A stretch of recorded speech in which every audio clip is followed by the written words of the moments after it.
Alrighty. We are live with the first games of the of this quarterfinals match. Let me unmute the sounds of chess playing. And so we see Mitch with the white pieces here, and Harry with the black pieces. Um, I think C5 and B6 in the first two moves. Very interesting. Um, Setup here. And let me get the time control timer up. So it's about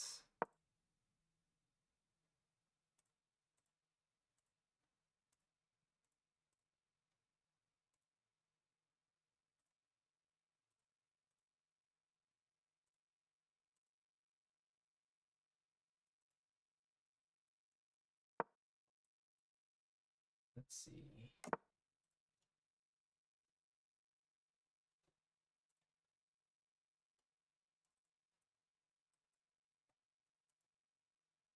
Beautiful. The timer is up now. So let me just put it like this. Beautiful. And let me also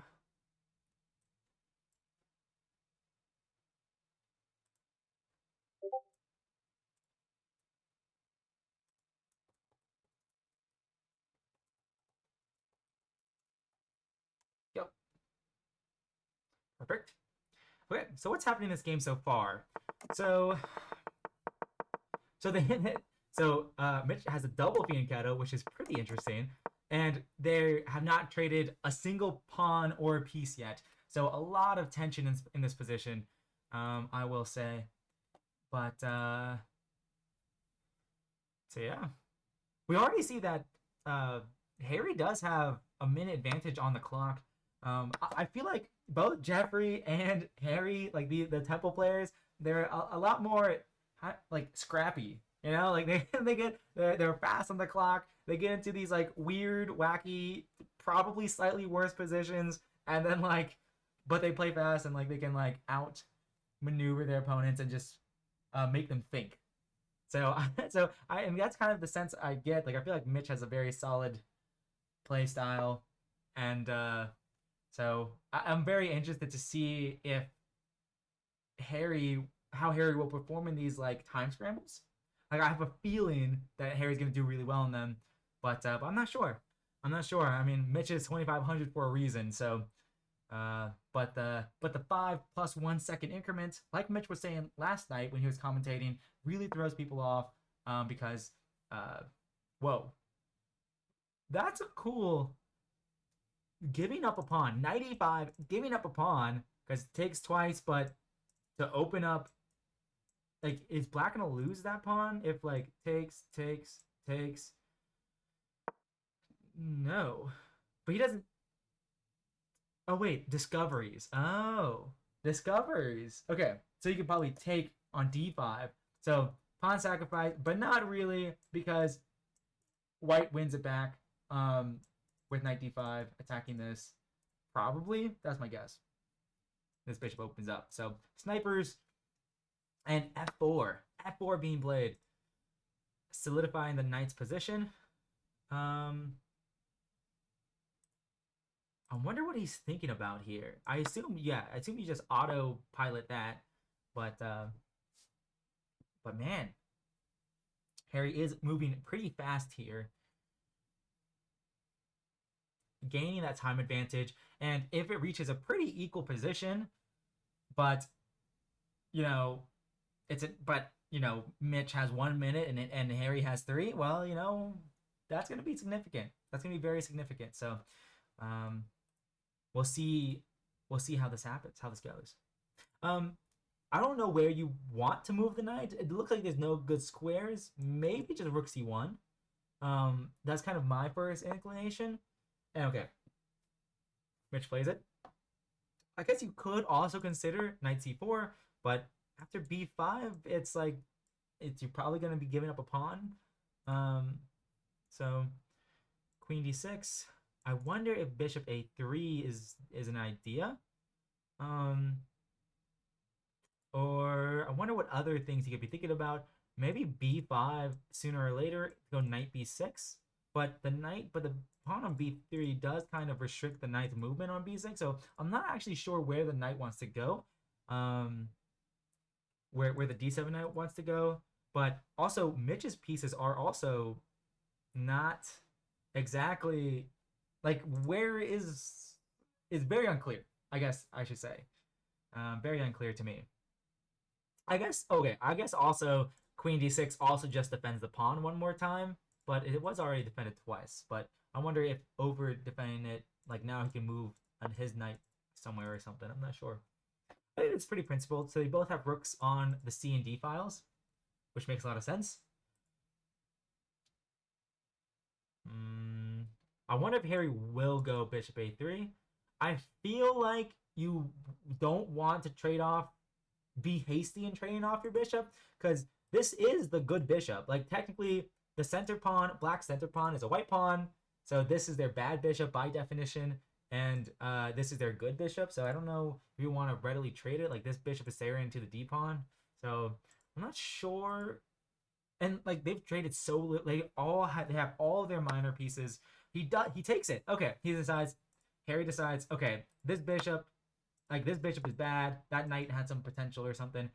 But oh, to also just hop the knight in. Wow, that's a cool move. And whoa, bishop bishop e1 there is really interesting. And we see, oh my gosh, yeah, Mitch is now below a minute on the clock. So uh, we could see Harry taking significant time advantages here. Position's opening up. This bishop still feels pretty bad. Actually, the more I think about it, the more I like Harry's decision to take on c3 and hop the knight in. Because that bishop, this bishop is pretty bad as of now. Okay, at posing problems. I wonder if he's ever going to hop the. Well, he can't, I guess. That's the whole point of bishop c1. But the queen is kind of annoying here, where you can't move your queen or else you lose this. It's not very clear what move to make for white. Like, what move do you even make? I kind of want to go queen d. No, that loses the pawn, but you gain this, so it could be okay. And the bishop. Oh no, time. Time is a factor. Mitch has 20 seconds on the clock. Oh my gosh. Yeah, this is not so easy. This is not so easy at all.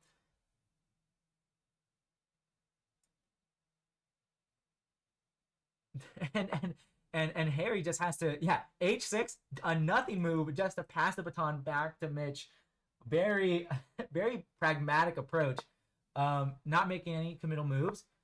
Um, ooh, trading pieces there. Yeah, king up because the bishop was pinned, so this pawn was hanging, but now it's defended. How are you going to get your bishops out? You have the bishop pair, which should be an advantage. Honestly, I'm assuming he's. Oh no, he can't take. That would be bad. Oh, I guess he can, and have opposite colored bishops and try to go from there. Man, as the lower rated person, like we've seen in these matches that you really need to strike early, and that's exactly what Harry is doing.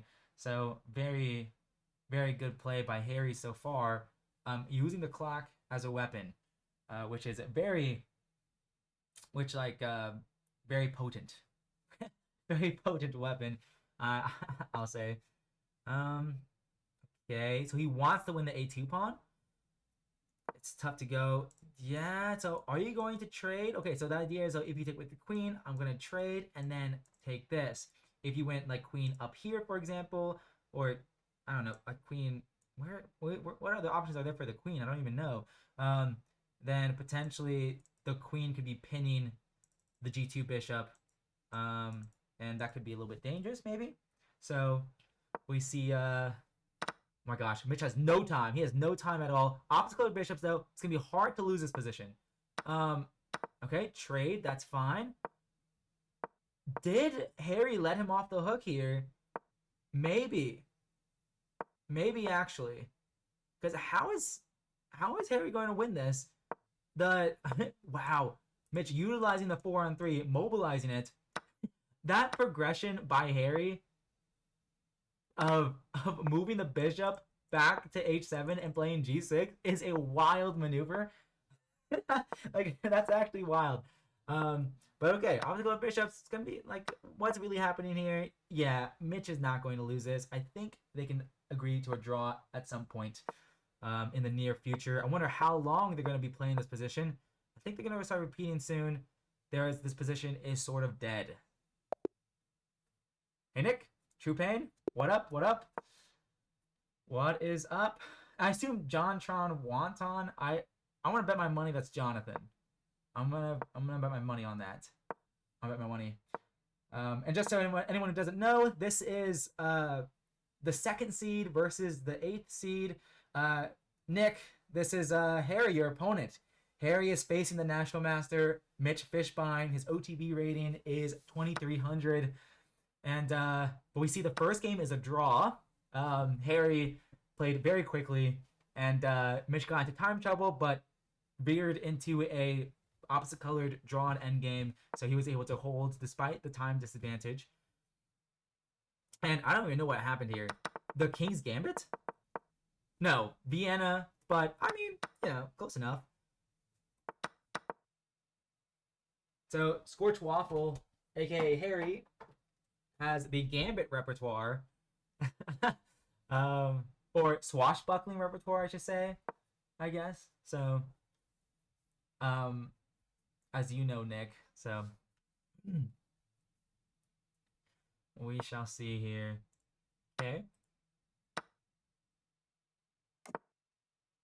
So already a pretty imbalanced position with the doubled pawns and the open f-file for white, but and the extended pawn on e5, so white has more space, but doubled pawns and potentially a weaker king on this diagonal.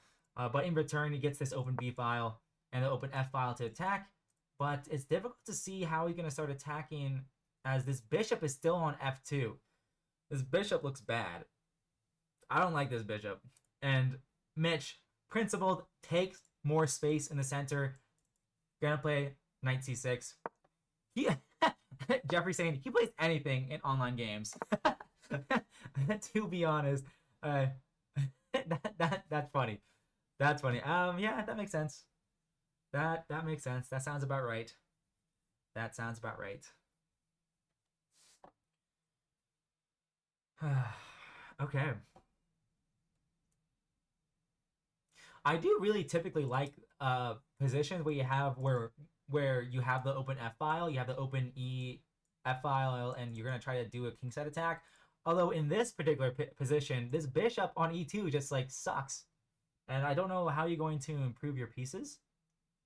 I wonder if you're ever like, I assume you're never going to push c4 or d4 because black will shut it down. So this like tension will always exist for a while until someone decides to do something. We do see Mitch going into the think tank here.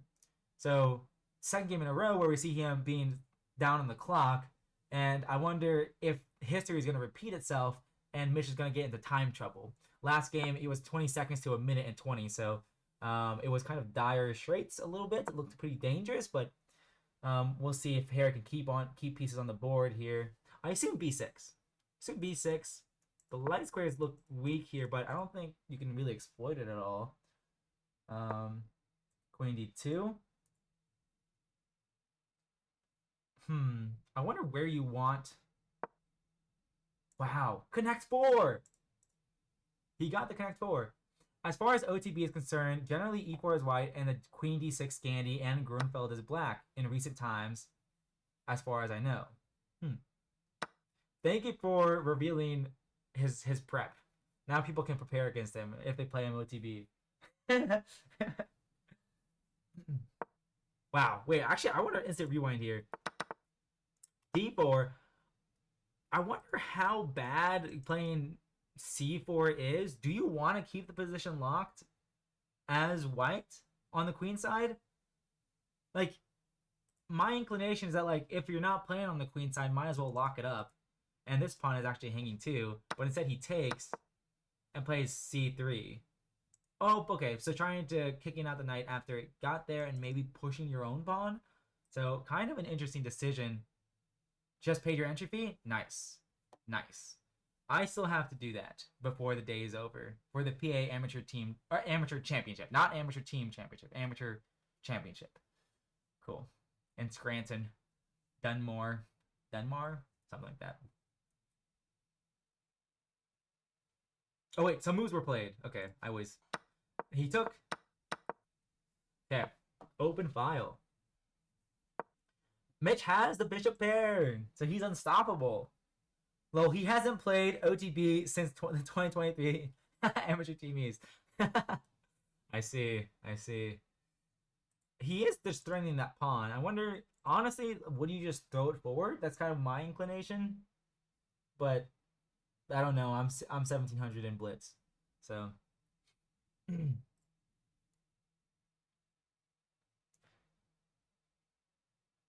This d4 pawn looks more like a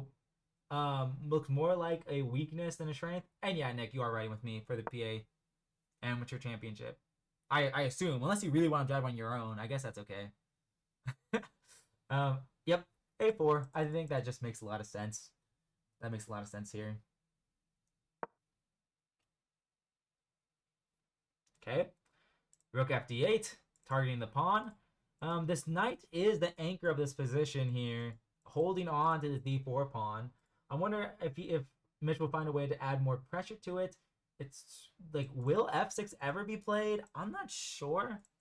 f6, you probably don't want to play it. It's probably not that good. I like queen a6. Queen a6 is probably a good move. Because now you're just starting to win. Oh wait, no, you're not starting to win a rook. Okay. So I guess you could probably ignore. Well, your pawn is hanging, which is an issue.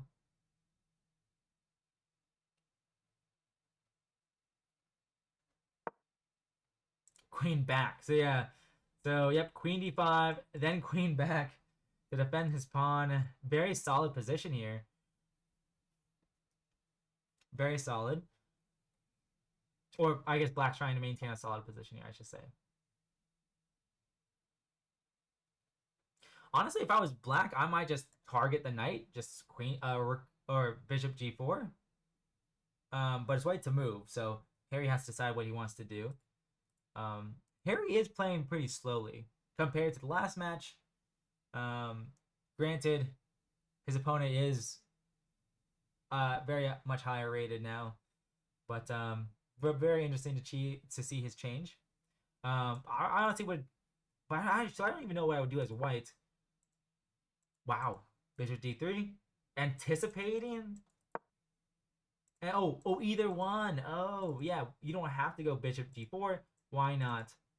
Why not here? And then why don't you start an attack yourself? Because what is White's plan? Is that's a good question.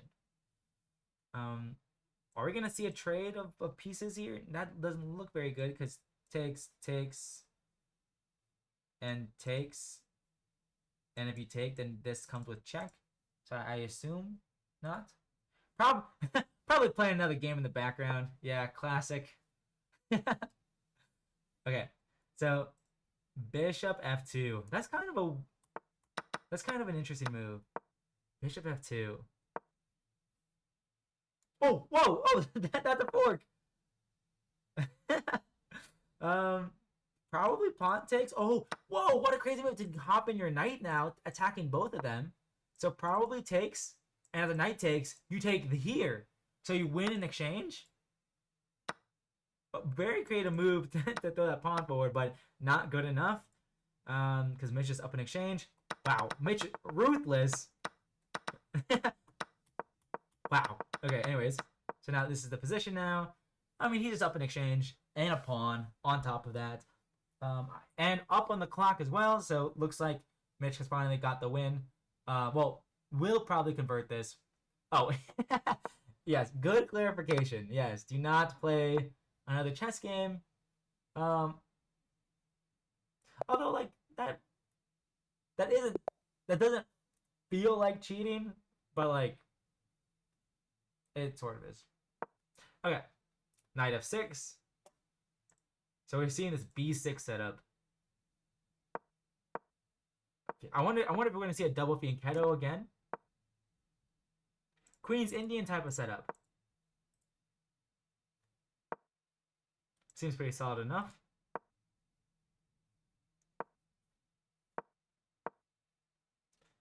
Yeah, honestly, like before I started playing like Queen's Gambit declined stuff and like trying to get Queen's Gambit declined stuff positions, I did play like the Queen's Indian setup against anything that was against not e4, with varying results. Like I think it was okay, but so it's kind of cool to see Harry use it here. Wow, d4, d5. White saying, "I'm gonna take all the space I can have. You're gonna give me anything? Give me all the space." Okay. Wow. Mitch really just pushed P. He's pushing P. Will he continue going? I don't think so. You can't really go. Wow. Gaining all the space. Hedgehog setup, I guess this is. I don't know. It looks hedgehoggy. Hedge. Oh, I guess the idea of Bishop A8 was to go B5, but now Mitch is disencouraging that with A5 because takes, and takes. So, wow, very precise move to try to prevent that pawn break. And I wonder if Harry's gonna complete it. Bishop F8 and G6. Looks like it. Looks like it. Um, okay, this is very cool. Um, wow, Harry doubling his own pawns. I wonder what the advantage of this, because it does feel like you're giving yourself less mobility with your pawns by doing that, but I'm not sure. I'm not sure. Okay, for BD8. Yeah, that seems like a pretty sensible move. And what's very interesting in that in these games is that like they're not trading many pieces early on in the opening. Like these middle games look pretty complex. Pretty complex. Hmm. All right. Do you just go G6? I don't know. And say, I'm playing hedgehog stuff. No, you take. I assume C takes. I'm not sure about E takes, but maybe that's also fine because you're opening the rook to attack this, and maybe this knight can move to E4 and make some knight hops and do stuff. So I kind of like this. Taking with the E pawn maybe. Although, yeah, I think take with the E pawn and then you control the E4 square really well, so you don't have to worry about that. So I kind of like this. I like this for white. I like this for white.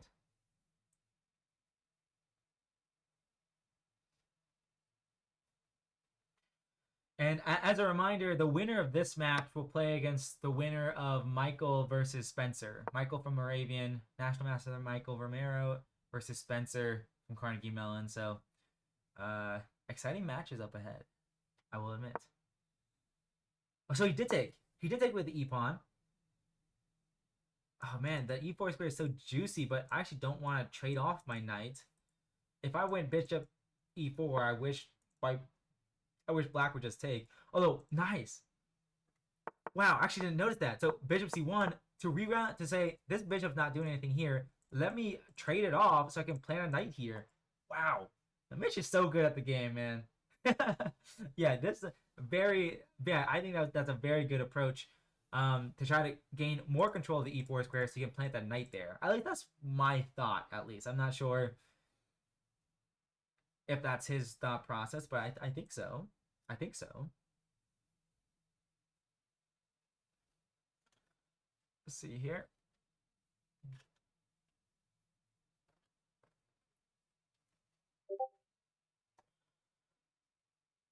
Let's see here.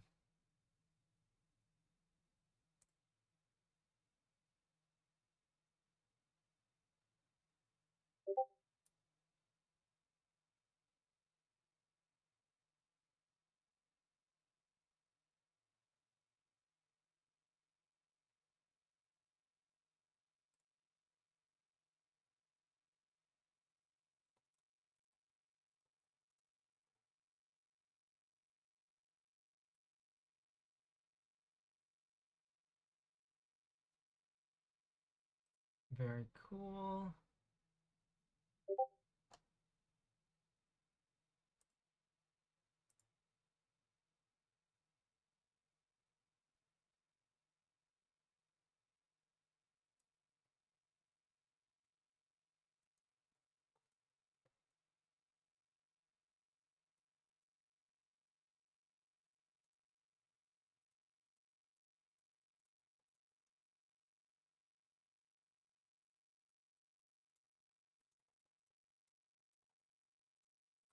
Oh, and yep, of course, naturally, moves are still being played.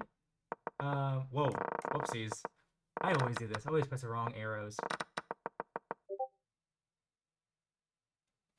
Okay, let's see. Okay, this is the most recent. So what happened was gives up the exchange, plays G6, and just plays the position down in exchange. Wow, crazy decision. Crazy decision.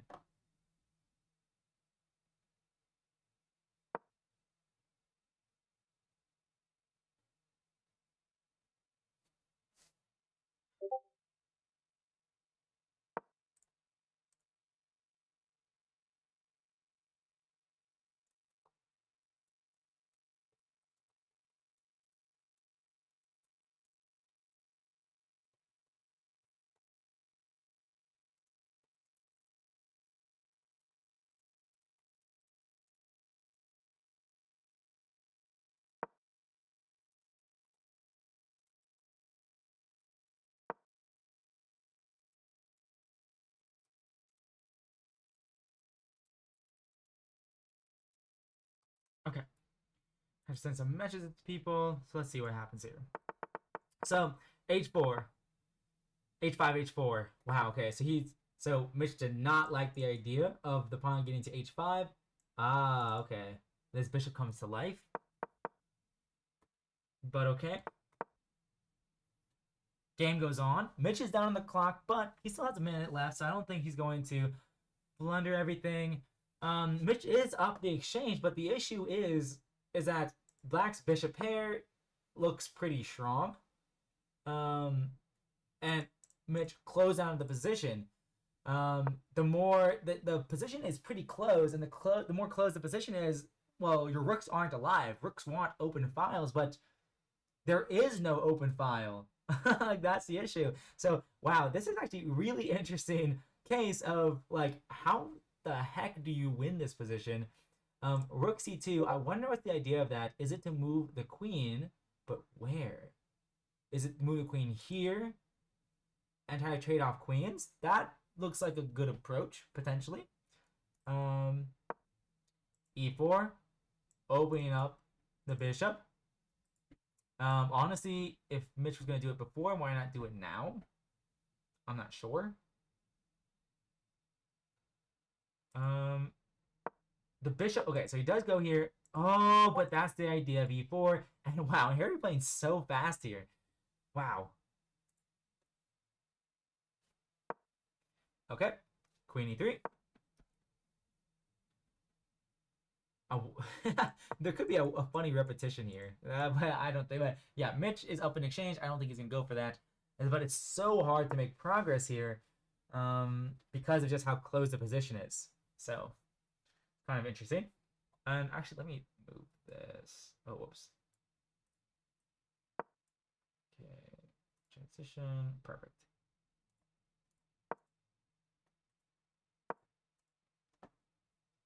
Okay, so Mitch completed his idea of doubling up on the E files. That's kind of so very interesting. So yeah, rook c2, a flexible move, defending f2, but also thinking about possibly doubling up in the future, which he does. And okay, queen e3. I assume rook here, no, queen here to defend that pawn, and queen trade is forced. So he got what he wanted. So after some effort, or a decent amount of effort, he finally got the trade he wanted, and this pawn looks like it's dropping. So Mitch looks like he's going to be converting this position, which is very good news for him. Although wait, he is pretty low on time. Takes. Wow. Okay, take now. Okay, and you could take. He doesn't even take the pawn. Wow. Well, I wonder if that was a mouse slip or not. Yep, queen of six. Keep queens on the board because you want to flag him. Um, okay, queen of three. I'm gonna have to put myself.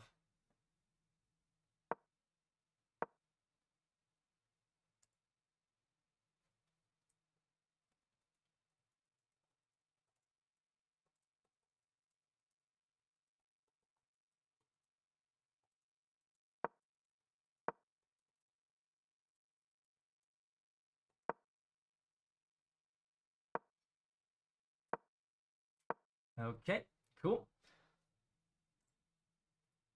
Oh, whoops. Okay, so infiltration happened, and wow, yeah, Mitch got his rook to c6, but Mitch is tenaciously defending. Time trouble here. How do you make progress? d6, trying to suffocate the black bishop. The the white rook doesn't have many moves. The black bishop doesn't have many moves. The rook is funnily placed. Funnily placed. Did you have some sort of check here and here? I'm not sure. But okay. Oh, moving the queen out for rook f3. So now you have this attacking him. But Mitch only has 5 seconds left on the clock. Can he break through here? Dude, this is so annoying. I wonder. Okay. Oh, perfect. Rook a7. But then mate. Oh my gosh. Wow. Going in clutch there. There's 13 minutes left of the first time control, so looks like they get at least a few more games in. Wow, that's crazy. Like, just how like Harry defending with all of his might, and Mitch finding the way to break through with only seconds left on the clock. But talk about exciting. Like, it feels like Harry's so close to keeping the position intact there, but it's not quite working. Not quite working. Okay, so let's see what happened here. So this the Alyokin, 2 pawns attacked, exchange variation. Okay, and so now it's kind of a interesting the structure for the exchange variation. I've never known this, but like it's very interesting how like there's no C pawn, but usually it's traded for the D pawn, but there's no E pawn instead. So kind of an interesting half open files here. Like, will that pawn ever be a target? Probably not because of e6, but it looks like a Sicilian almost. But the knight on b6 for some reason. So, anyway, it's a cool opening nonetheless. Okay, rook c8. So pretty normal looking move so far. b3. So many b3s and b6s from Harry. And wait, I just realized, yeah, it's Mitch who decided to go to the Alekin. Wow, that's so interesting.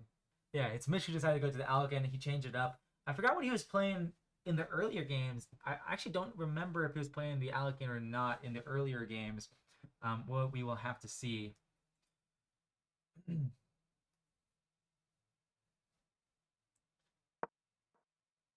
Okay, yep, e6 makes sense. Oh, okay, so I assume setting up bishop h6, maybe bishop g5. Not really convinced about that. Connecting the rooks, so pretty solid chess. Pretty solid chess by Harry. I wonder, like, there's nothing clashing in the center now. I wonder when the pawn break will happen. I wonder if f5 is ever a move in this type of position. It seems very committal. It probably is not a move. Not a good move, but I think that's what I would play if I had no idea what to do, which is right now. I have no idea what to do.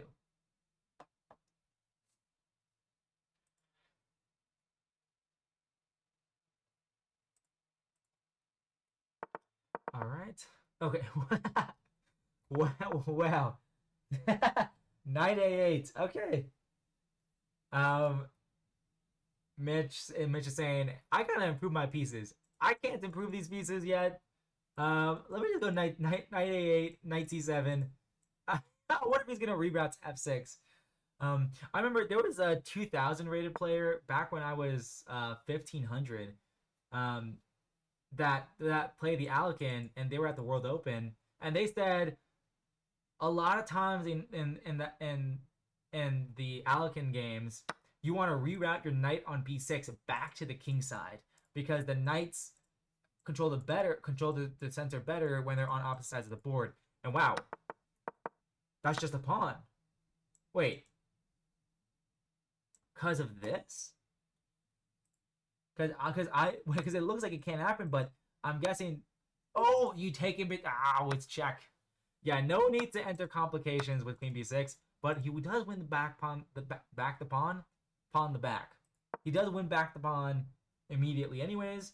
But there is some more clarity in the position, and white is left with this light squared bishop, and all of his pawns are on light squares. Boom, positionally winning.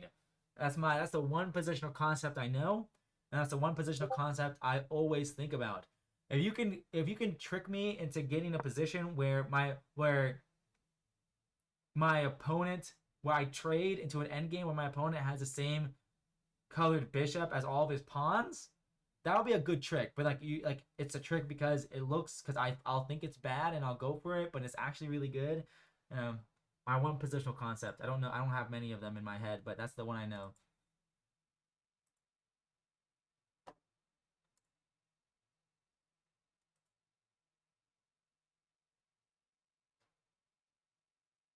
Alrighty.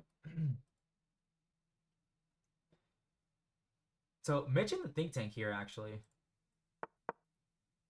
I mean, it's probably a good time to think. You probably don't want to trade queens and let the knight in, although maybe it's just fine. I kind of want to just snap off the knight. Now I isolated e pawn, and then because snap, and then they have to take you, and then you take, and you can try to infiltrate. But no, he does trade. Mitch does trade, and put a rook on d8, and you need to move this knight. I don't know when he's gonna move it, but I assume he's gonna move it at some point. Maybe knight c7 now. Maybe knight back to b6 and d7. I'm not really sure how he's going to get his knight back into the game, but it's not looking impressive on a8. That is for sure. It is not looking impressive at all. Um, so white could try to expand a bit more on the queen side, b4, b5 type of stuff, but looks like this is probably a good time to think. So knight c7, and what does white want to do? This bishop is still bad. Oh, this bishop is still bad. I wonder if white will ever go b5 and try to make something happen. It's a good question. And looks like players have 6.5 minutes left on for the first time control. And Mitch's take has a 2-point lead so far. But once again, time is becoming a big factor here. Time is becoming wow. Okay, makes sense. On the threat of doubling rooks and a knight check to deflect to open up a discovery on the rooks, Mitch preemptively moves his king to defend his rook. So now once the knight moves, he can safely trade him off, and he doesn't worry about his rooks not having enough defenders. So very very nice move, just kind of out of nowhere, just like king f6, king e7, but makes a whole lot of sense. And Harry's still trying to look for some way to make it more complicated, some way to make something happen. But this bishop is just so bad. Like maybe you move your king now, or maybe you just go f4. But you're not gonna put it here. You're not gonna put your rook there. So kind of a tough position to make anything happen. You could go c5. You could go b4, b5. That might be an idea to try to just like move this bishop off the diagonal and try to win the b7 pawn. So I kind of like that idea, b4, b5 to win the b7 pawn. That's probably a good approach. I'm not sure what else to do. You could just throw the a pawn or the h pawn down the board, but he is losing his time advantage that he really did. He had such a huge 2-minute advantage, 2-minute plus advantage, but it's now kind of dwindling here. So not so easy. Not so easy.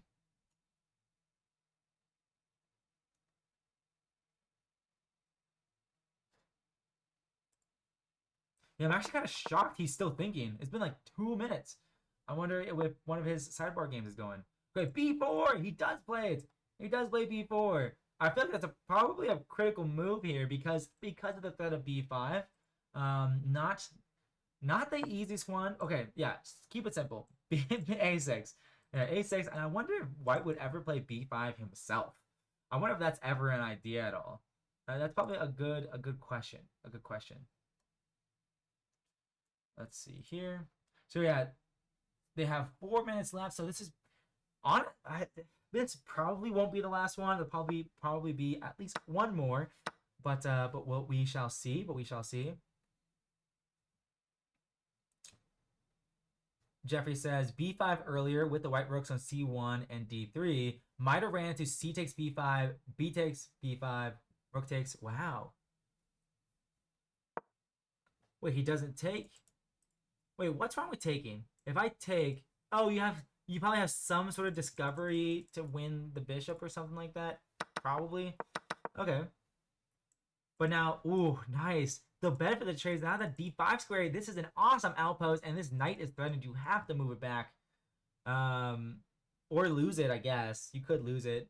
But yeah, actually, this looks very nice. That trade actually really probably benefited black because of that really nice move. I'm gonna go back to what you said, Jeffrey. Rook c1 and rook d3, b5 now. You saying might have ran into c takes, b takes, knight takes, rook takes d8. Yes, losing the piece, which is why later in the game, when b5 was played, Mitch did not take that free pawn because it was not free. That is something that I would have blundered. Maybe I my danger level has probably been like, oh, this probably looks too risky. But okay. Oh, time scramble time. Mitch is up a pawn, but it's not so simple. The pawn, but the pawn is just one extra pawn on the king side. They both have a queen side pawn. I wonder what he's thinking. Knight a8 again. Knight a8 for the second time, dude. Oh my wait, dude. Knight a8. I assume bishop d5 again is kind of my natural choice. Trade first, then that bishop d5. Okay, pawn's hanging. How are you defending? If you defend your pawn, you can't defend your pawn. Wow. Wait, that just takes the rook. Wow. That was crazy. Okay, knight of 3 again. d5. What's his approach going to be this time? c5. Classical. Wow. Yo, pawns. You can move that pawn one more square and you got the pawn tsunami. Connect 4, pawn tsunami. You got the whole squad with you. You're rolling in with the whole squad. This is I like this. This is funny. I like this. That's cool. That was a crazy turn of events there. 9-8 for the second time in that game. Okay, I can see why Mitch was thinking there because putting your knight on 8 for the second time requires a bit of bravery and courage there. So, wow, ending that time scramble. So yeah, like I would consider Harry the more scrappy player of the two, but Mitch holding his own. Like I said, he's 2,500 for a reason. So in these time scrambles, he's not letting go.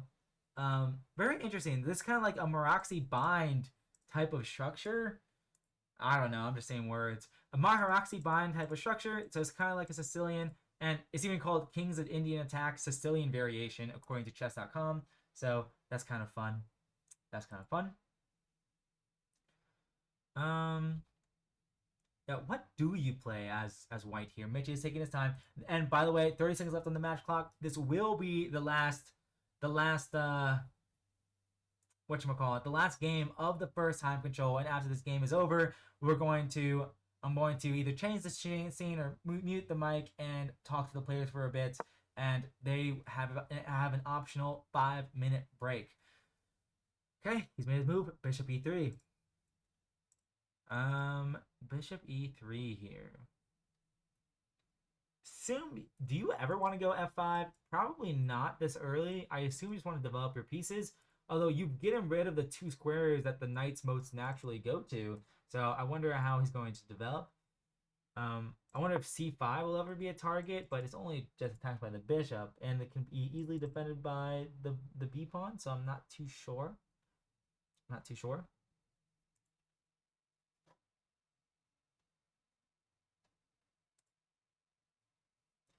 Yeah, it's just very cool to see that like Mitch did not let any tactic miss him by, pass him by, miss him by. I like that more. Okay, so let's see.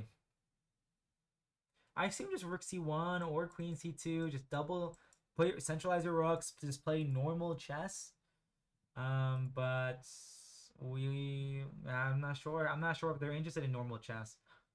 But we'll see. We'll see. Hey, queen b3. Probably the most ambitious move to prevent black from castling. Makes a lot of sense. Saying you bozo, you're kind of dumb for moving your f pawn. Never play f6, as Ben Feingold would say. So I think this makes a lot of sense. I wonder if black can really do anything about it. Just go h5, h4 just for funsies? Probably not, because of knight can take. But this is kind of a troubling position. How do you castle here? Will you ever be able to castle? That's a good question. Oh, yeah. I like that move a lot. Attacking the bishop one more time. If the bishop moves back, hey, you drop the pawn. Yippee, yippee. And if oh wait, I guess he could take. Okay, that's what he does. Now Mitch has the bishop pair, so he's unstoppable. So must be pretty nice to be unstoppable, I will admit.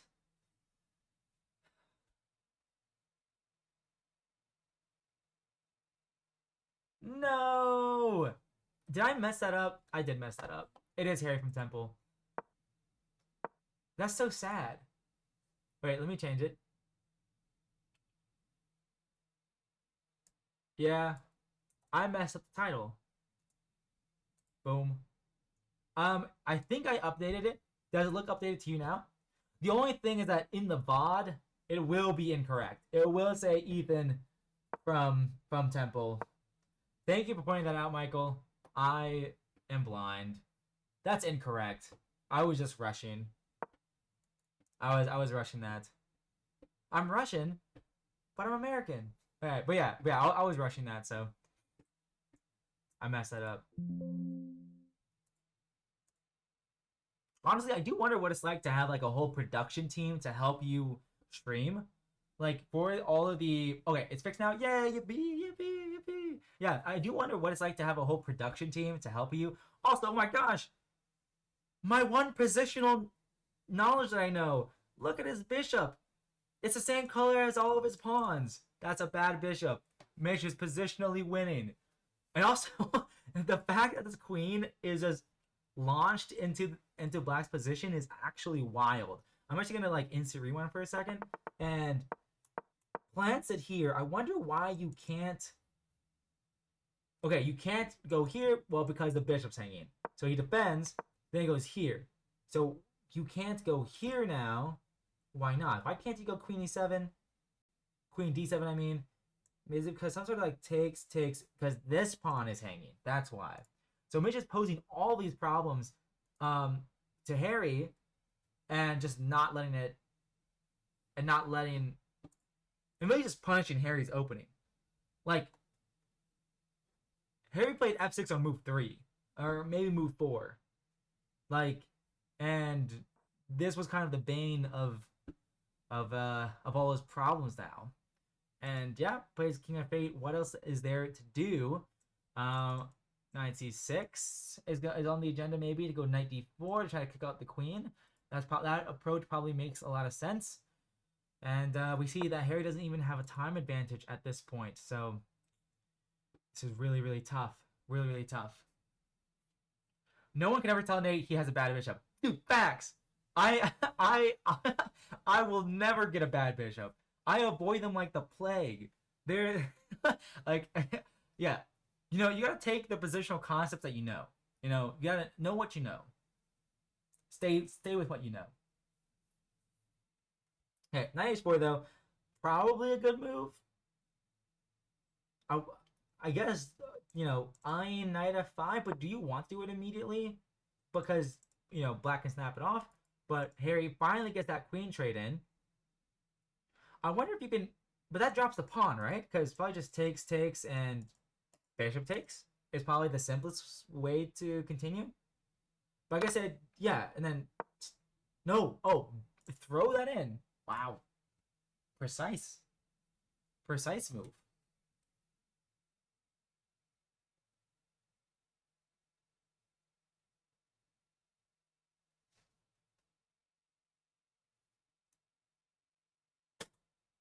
Very precise move.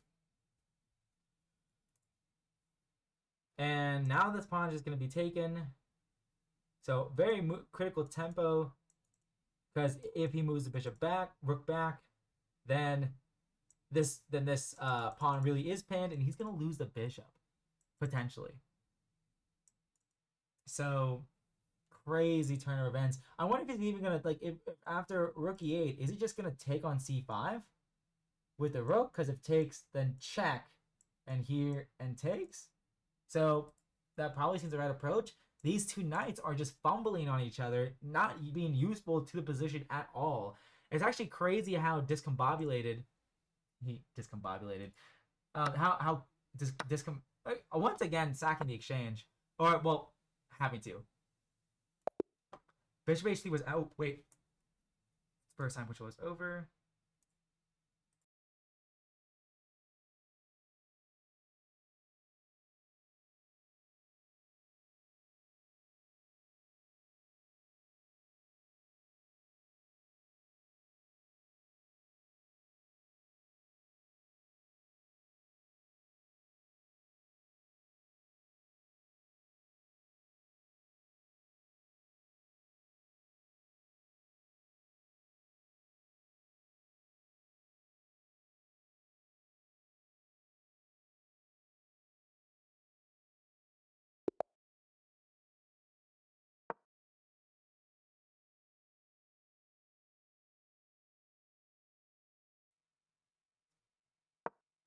Yeah, that's a really interesting note there, Michael. That bishop h3 was actually necessary, because if bishop takes, rook takes, knight takes. The knight actually guards the bishop on c5.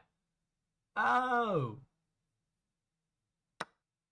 okay, okay. Well, fair enough. Bishop h3. Well, Mitch finds it. Mitch finds it like almost instantly. I want to say. Well, he probably saw it when he played the move, before, maybe, I don't know. But okay, as we see in the game, the players declined the 5 minute break. So they're just hopping into the next one. I feel like Mitch probably doesn't care about the break because he's doing really well, and also both players play a crap ton of stuff.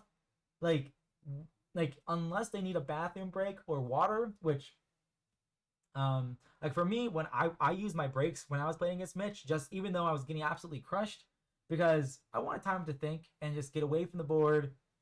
Um, so, but these two players, it's 8 p.m. on a Monday. They they're gonna go through this match, and we'll see if Harry can make a comeback here. Um, so let's see.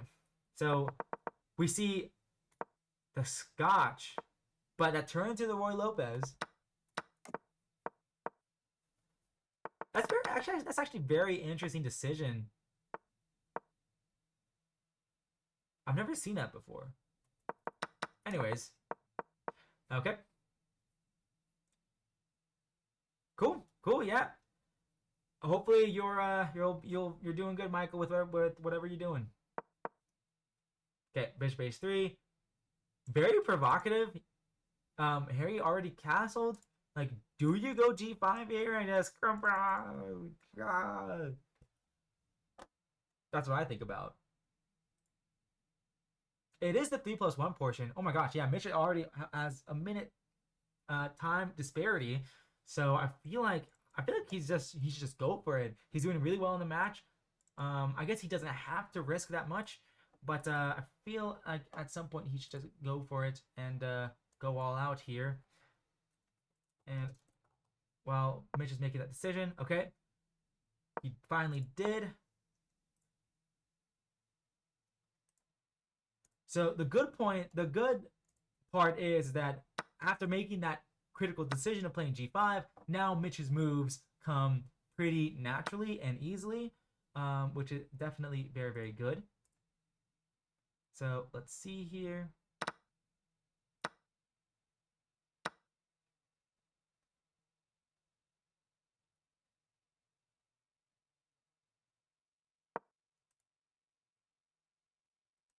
Okay. Let me share this.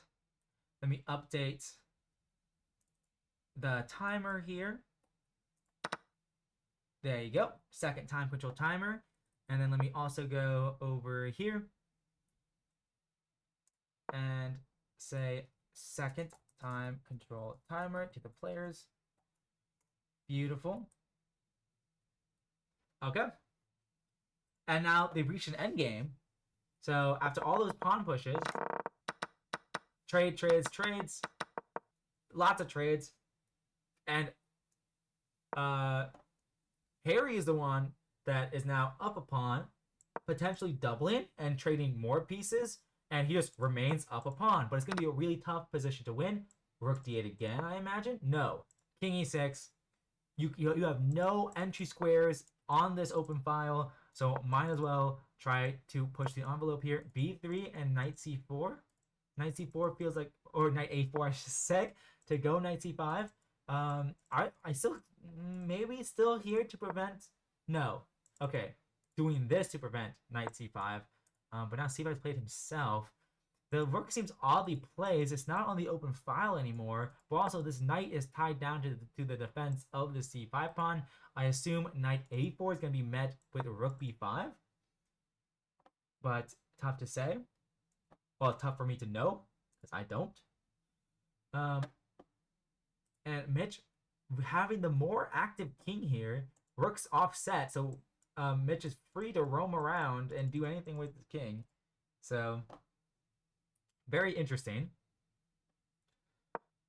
Okay, rook a4, targeting the pawn. I think that makes a lot of sense. Rook a6, full send it, see what happens. Maybe knight d5. Oh, that's a pawn. Yeah. Oh, sorry. I don't. Clapping could be really loud. I always forget about that. But yeah, nice little tactic by and Mitch is just evaluating the knight endgame. The knight endgame where he's down 2 pawns. Does he want to keep rooks on for this endgame or keep rooks off? And he says, crap, I gotta just keep rooks on here or keep rooks off. I can't avoid the trade, so that's what he does. Okay, Harry's knight is getting out. Mitch only has 5 seconds on the clock. You probably do you try to save this endgame or not? I don't know. I think I might just. Ooh, wow. What a cool move. Wow, that's a really awesome move. C4 there to trade off one of these doubled pawns. You do not take because you don't want these pawns to be holding hands, I guess. And you really want white to commit. Like a commit. Wait, in the end? Wait, really? No way, Jeffrey. King b7 here would allow the knight to go out this way. And here, the knight can go out here. Oh, yeah. That's okay. That's okay. It's nice to see that I'm not the only one that hallucinates. Even the number 1 seed in this championship bracket hallucinates sometimes. I assume knight back. Oh, dude, he's got to move, dog. This is stressful. Okay, he is moving though. This 2 pawn advantage is really being felt because he cannot leave the queen side because of his past a pawn. But Harry's just gonna be pushing peas. I guess Mitch just had too many weaknesses. I think Mitch had to give one of his pawns give away one of his pawns and try to play for activity earlier than try to defend everything. As we saw that he lost a pawn anyways. Okay, that looks like probably a good move. Okay, this pawn is gonna be dropping. No, it's not gonna be dropping. Although it is. Um. Okay, knight. Oh, the pawn's just gonna run. Oh my gosh, all of his pawns are indefendable. Okay. There's there's really not much you can do here.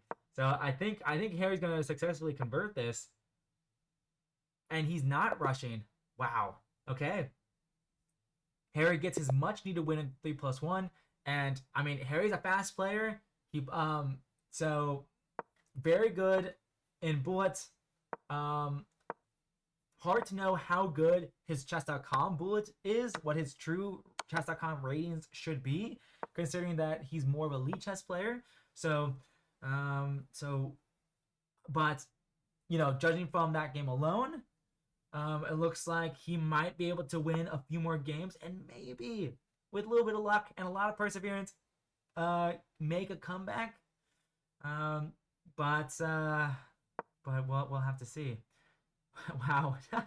Okay, what is with Mitch and back rank knights? He just loves it. Knight D3? No, king. What is the setup? What is the setup? Oh my gosh, dude. Wait, is Harry just winning the pawn? No, no, he's not. Because also, if king back here, no, wait, king back here, then fork here. Okay, so c4 was necessary. Probably b3 now, I assume, is kind of a necessity. No. Okay, defend like that. That also makes a lot of sense. Get the king out of dodge. Open up your bishop. Much better than b3, probably. Cool. Okay, but he plays b3 anyways, so he's probably going to fiend handle his bishop that way. And look, oh my gosh, bad bishop. That's a bad bishop. This bishop is the same color as all these pawns. Look how bad that bishop is. Horrible. Horrible bishop. White would love to trade this bishop for that knight or something like that. Okay.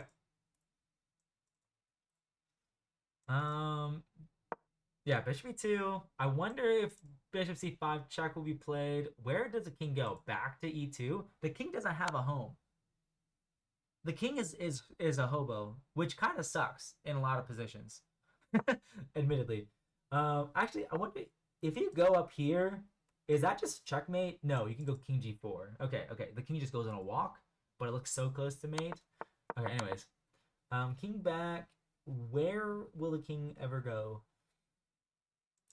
Knight can't hop in.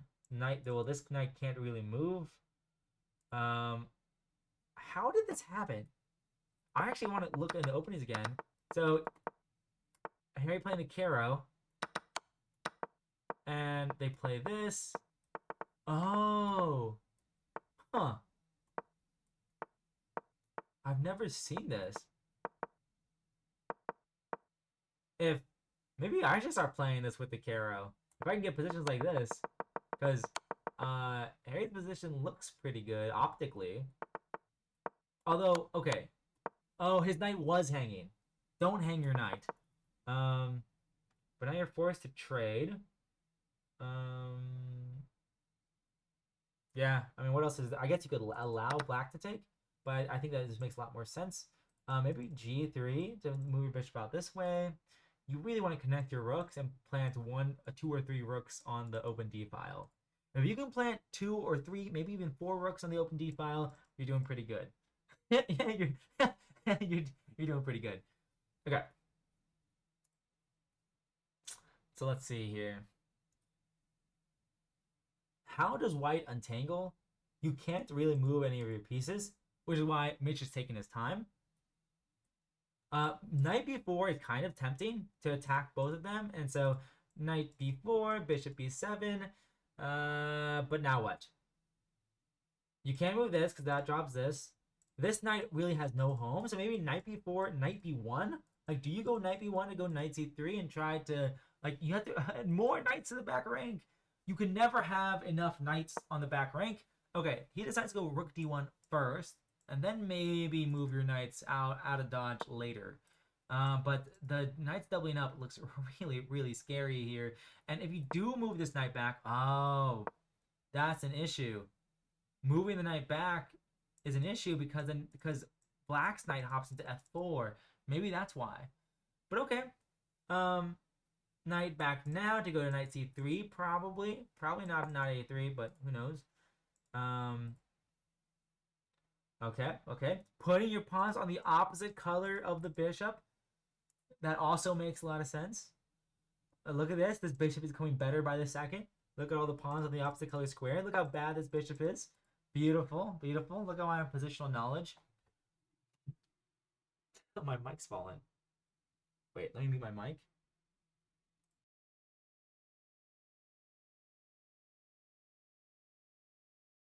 Okay, I fixed my mic. I propped it back up. Okay.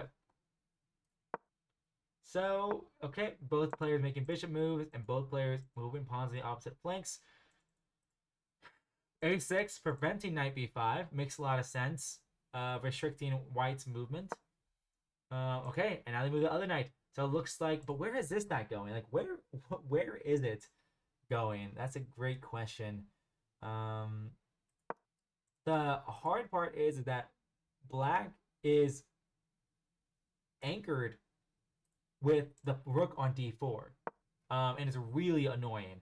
So I actually don't know how you address it. Like, like you're just, and you can never take now, especially because of now it's just a fork now. So now you really can't take. Although you don't want to, you wouldn't have wanted to take before anyways. So I'm really not. This position looks really dire. Like white is kind of suffocating here with these knights tripping on themselves. So it's kind of a bad. So in my head, well, okay. So it's kind of a battle for the minor pieces, and then also a battle for the open D file. And black has won the open D file, and white is trying to improve their minor pieces, but it's really hard from what it looks like. Oh, maybe King E3 was to for knight E2. Wow, knight 1 E2, I guess specifically. Okay, he tries to bail out, or not. Well, trade off the rooks. That's not really bailing out yet. Okay, time scramble time. Time scramble time. Mitch is trying to show why he is 2,500. Okay, you probably take the trade. You do not take the trade. You throw in that check and plant your knight on d4. Probably not yet. If you do that now, then your white's probably going to win that pawn. And now you definitely can't do it. Oh, but now you got the double knights. Okay, knight back anyways? No, knight forward to plant your own knight on d6. You got the octopus knight. The octopus knight. It's scary because it's an octopus. And octopuses? Octopi? That just sounds inappropriate. Like, the first one. Anyways, so okay. Wow. Oh my, 1 second. He's gonna move. He's gonna move. Okay. Wow. Okay, the 1 second increment. He's gonna not flag here. Knight g4 to kind of, if he goes king c7, then knight g4 might just win a pawn. Knight g4 right now, anyways, and just take the pawn. Okay, Harry has no time to think here, dude. Probably knight d6 to target his b5 pawn soon. Maybe now. Oh no, you wait. You try to get your king there. No. Oh my gosh, some of these loose pawns here. Okay, trying to target the knight this way. Mitch is trying to find the right way forward. Okay. Now, boom. Wow, dude. This maneuvering is crazy. It's like your defenses are spread so thin. You have no time to defend everything. So Mitch is squeezing out the win here.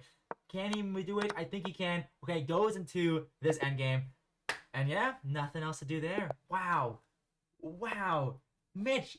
Wow, that is a national master at play there, untangling from that position. That was honestly the most impressive game in this match so far, in my opinion. Because Mitch was like it felt like Mitch was on the back foot the entire game. And maybe that's just the opening. Like that, but maybe that's just because that opening is quite strange. I know it takes a lot of Caro players out of their comfort zone, because it's just so different than most other types of Caro games. But wow, wow, wow, wow, wow. What a crazy way to convert that. Okay, well, we're in a new game now. Italian game. So, okay, Scorchwaffle playing e4 and playing the Italian now. We saw Scotch earlier. Now we're seeing a D3 Italian. And whoa, I'm gonna break something. But okay, very dramatic finish to that.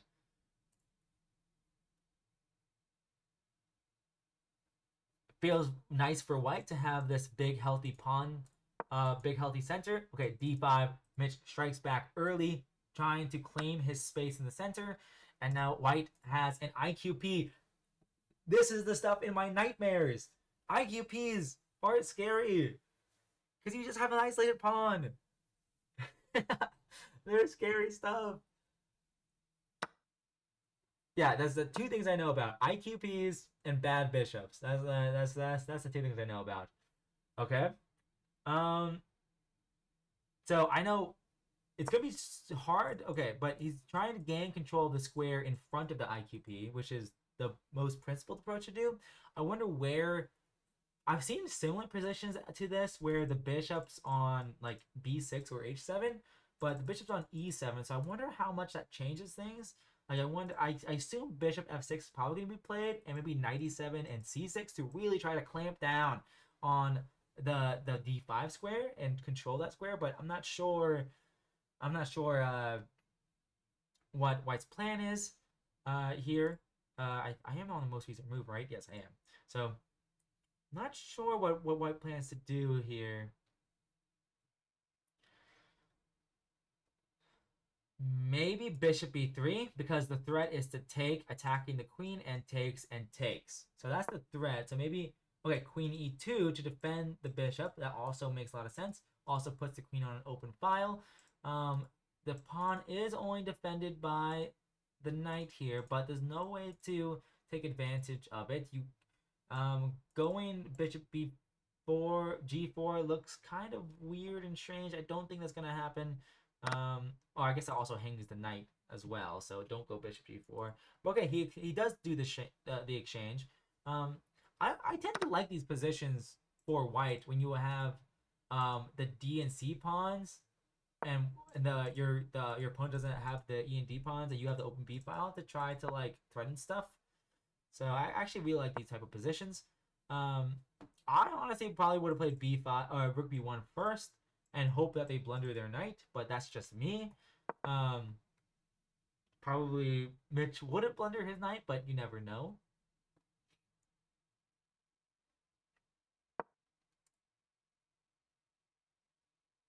Okay, the move makes a lot of sense. Giving up the pawn, but your pieces are kind of oddly placed there, pal, buddy, old sport. Want to take the pawn? Take it. It's not worth it, pal. Very good claim. But okay, he trades first and then takes the pawn. So he's like, pawn is pawn, dude. It's actually the exchange. Dude, Harry is crazy. Harry is crazy, man. I just, dude, he sacks exchanges like it's nothing. Like it's just another Tuesday night for Harry. Monday night for Harry. Just like my man. My man is wild. But okay. Saxy Exchange has two pawns up. Material is equal. Goes for the queen trade. Goes for the queen trade. Wow. Okay. H3 probably. Well, no, that blunders back rank mate anyways. G3 probably. H3 would be a horrible blunder, but Harry's not gonna make that blunder. He's probably gonna play G3 or something like that. Yeah, G3 makes a lot of sense. Although, hey, all the pawns are the same color as the bishop. Wait, isn't the knight trapped? Wait, knight a5, no? Oh, yeah. Yeah. Oh, wait. He didn't sack the exchange. The knight was just, the, okay, that was just a fork. That was a trap. Mitch just set up a trap. Okay. Okay. He didn't sacrifice it. I didn't even notice that. I didn't even notice that knight was attacking both pieces at the same time. Forks are hard to see. But okay. So Mitch did win the pawn. So now Harry has a knight for a knight and a pawn has a knight and a pawn for the rook. Okay, I think I said that correctly. So okay, man, this is tough. Yeah, gotta play for tricks at some points. Okay, but Harry or Mitch does not have a lot of time, and he's actually voice crack. He's actually making life really tough for Mitch. I assume bishop f6. No, queen e6 here. Harry does not want to trade, but does he have to? He does. He does take knight e5. I'm having deja vu. Knight here, and maybe you plant your knight on c6. Plant your knight, probably. You probably don't trade. Oh, I guess he's evaluating takes, and maybe taking, but you're getting closer to a draw by trading all these pawns, by trading pawns, but it still looks really, really risky. I think. Oh, wow. Wow. Okay. So Harry's like, my winning chances are here, or drawing chances, I say, are in this endgame. And well, Mitch doesn't have that much time to try to figure out how to win this. But we've seen Mitch squeeze these endgames. Mitch is not to be scoffed out. Scoffed at. Scoffed at. I would love if f5 was on the board and this bishop could just live on e5 forever. Then maybe this would I would be a lot more optimistic about White's drawing chances, but at the same time, he is really holding here. Where is Mitch's breakthrough? Okay, the king is waltzing in slowly. It's in. The king's in. Wow.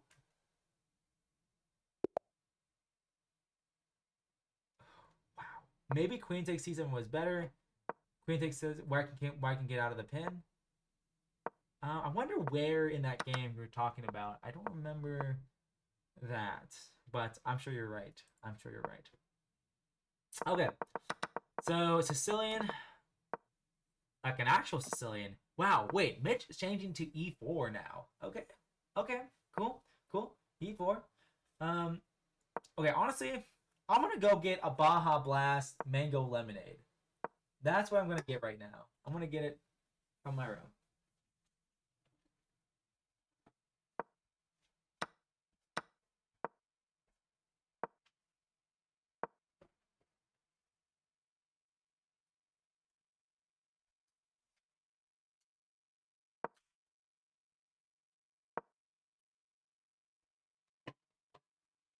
Okay.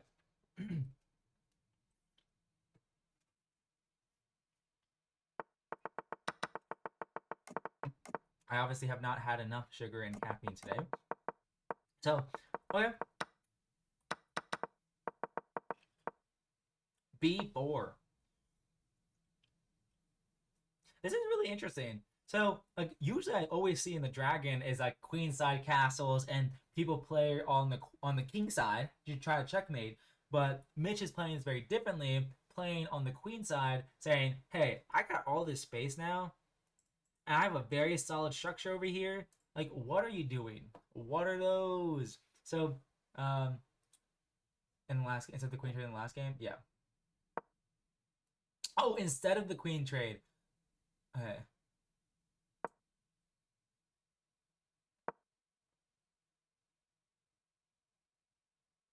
Huh, that's really interesting. Yeah, I wonder why he didn't do queen takes c7. I guess it was because of that pin that you're talking about, Jeff. Uh, okay, there you go again. Mitch taking space again. There, there Mitch goes. And there's the knight on the back rank again. Did he move it there? He did move it there. God. If I had a nickel for every time Mitch moved his knight to the back rank, I'd have 4 nickels, which isn't a lot, but it's still something.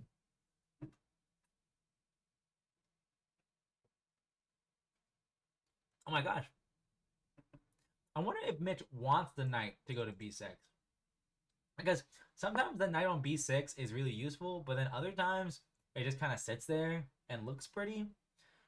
And I don't think Mitch wants his knight to look pretty. I think he wants it to be very good. But okay, he does it anyways. Um, I think on d5 it could be better on d5, but I really am not sure. You can always drop it back and maybe put a bishop there if he really wants to. Like knight d5, bishop e6. That could be an idea too. But I don't know. I don't know.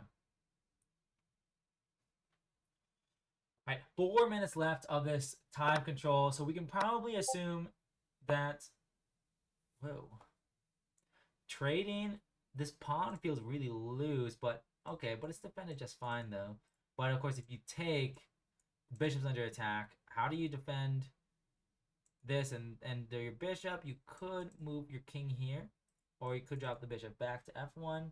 If you do trade, no, he decides, I'm just going to take this. I'm just going to take that bishop. No more. No more pressure on this pawn. I don't have to worry about it. And maybe now do you accept, or do you go b6 and bishop b5 and try, hey, your pin pal. Your pin pal. Your pin pal. Your pin pal. Which is cool. We all love our pin pals. Okay, rook takes. Yeah, king f2, probably. And then bishop b5. I wonder if he's going to try to prevent bishop b5 with a rook b1. That also sidesteps the exchange or the discovered attack. I think that makes a lot of sense.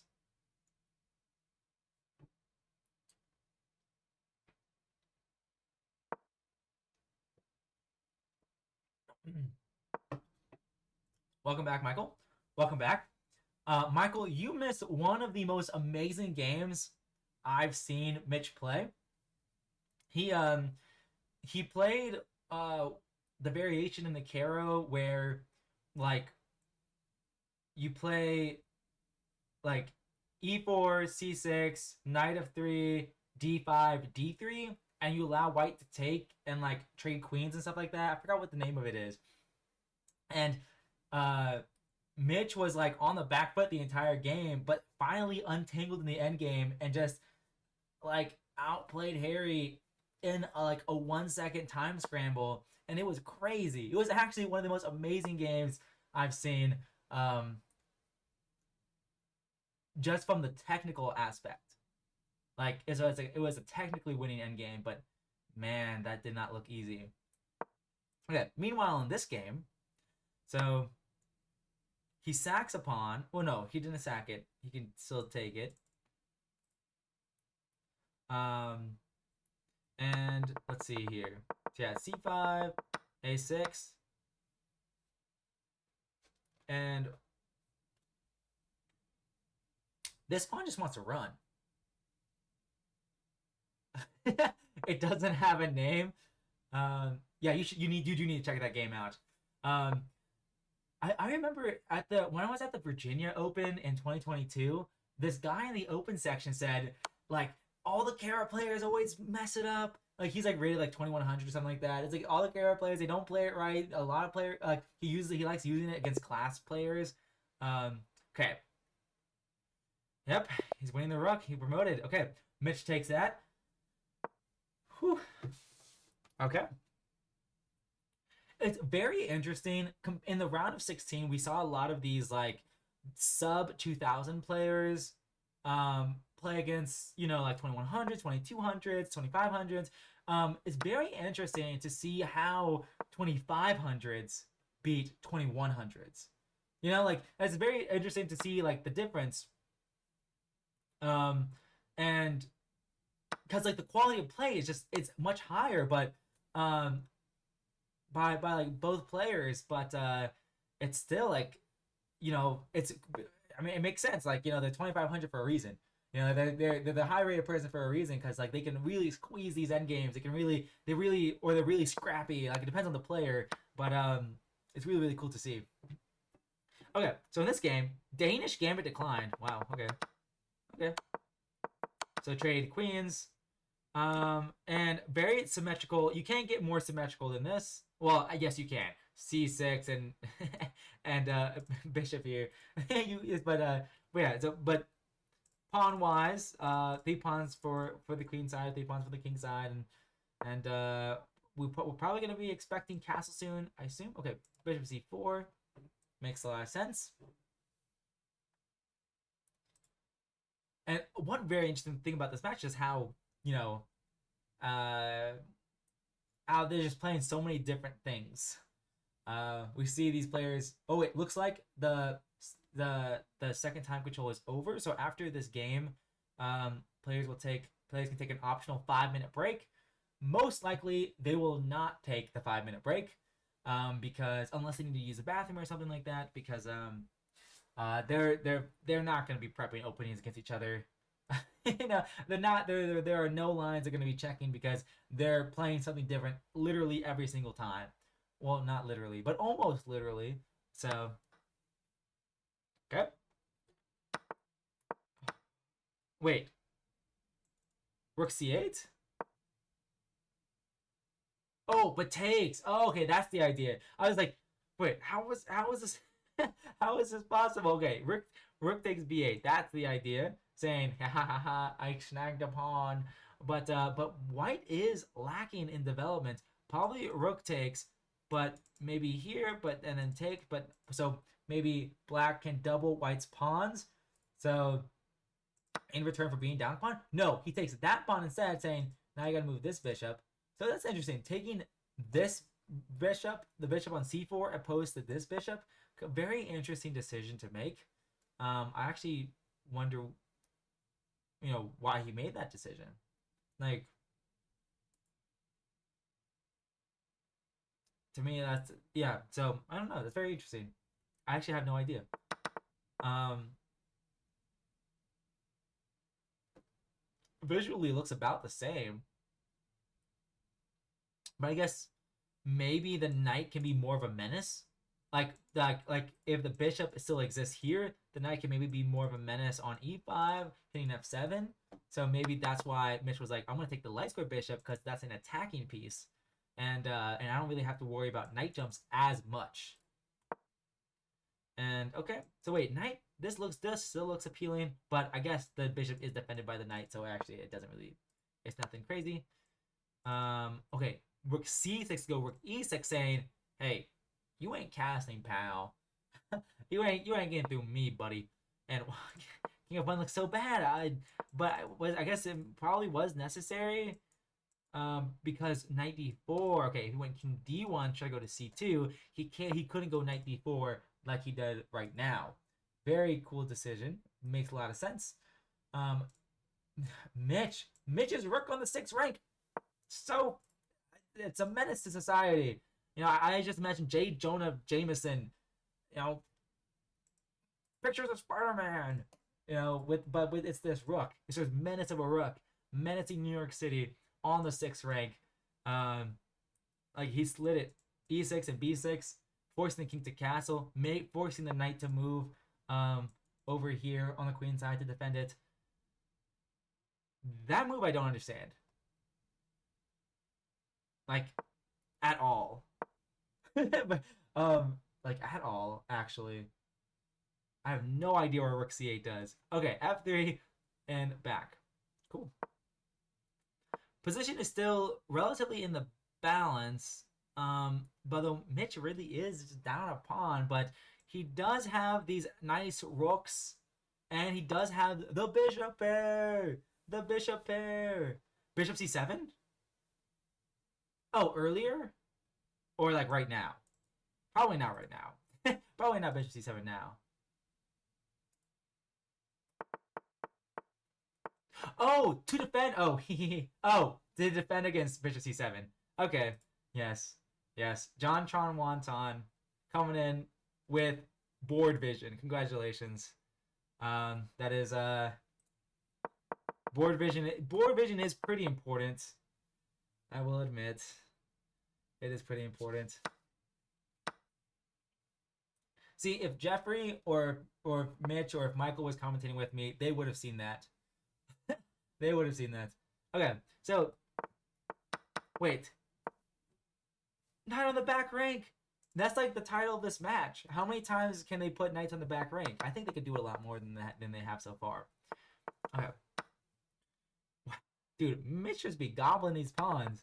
Okay, it's a wow. Oh, what a cool sacrifice, dude. I swear, the amount of times I've seen Mitch sacrifice pawns, um, for to either win it back afterwards or wait, did he actually hang it? No way.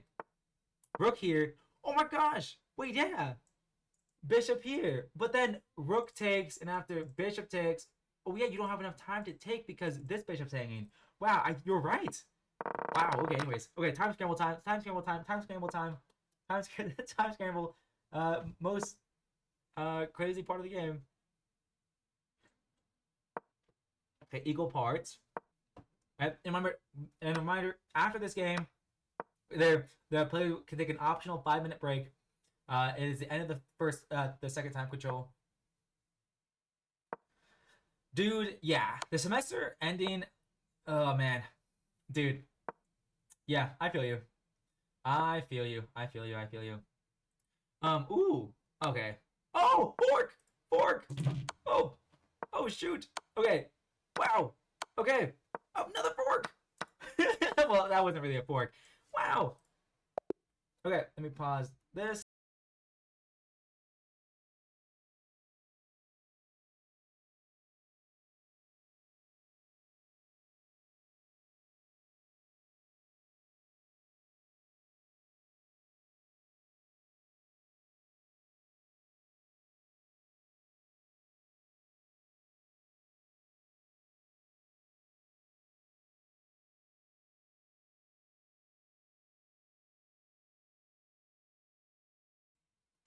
Alrighty, players are declining once again, declining the 5 minute break, and they're hopping straight into the 1+1 portion. Harry getting the much needed win there. Uh, that was crazy. The forks, the forks, the forks, the forks, the forks. Yeah. So okay, cool. What the heck? Uh, wow. Position put the sacrifice G file attack. That okay, that's honestly kind of cool. I'm not gonna lie. That's a cool that's a cool bullet opening. Let's see here. Let's go here and here and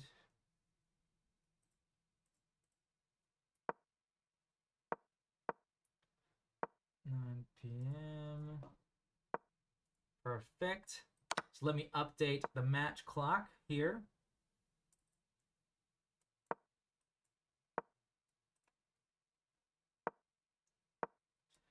Okay. And then what else? What else is here? Oh yes, the players.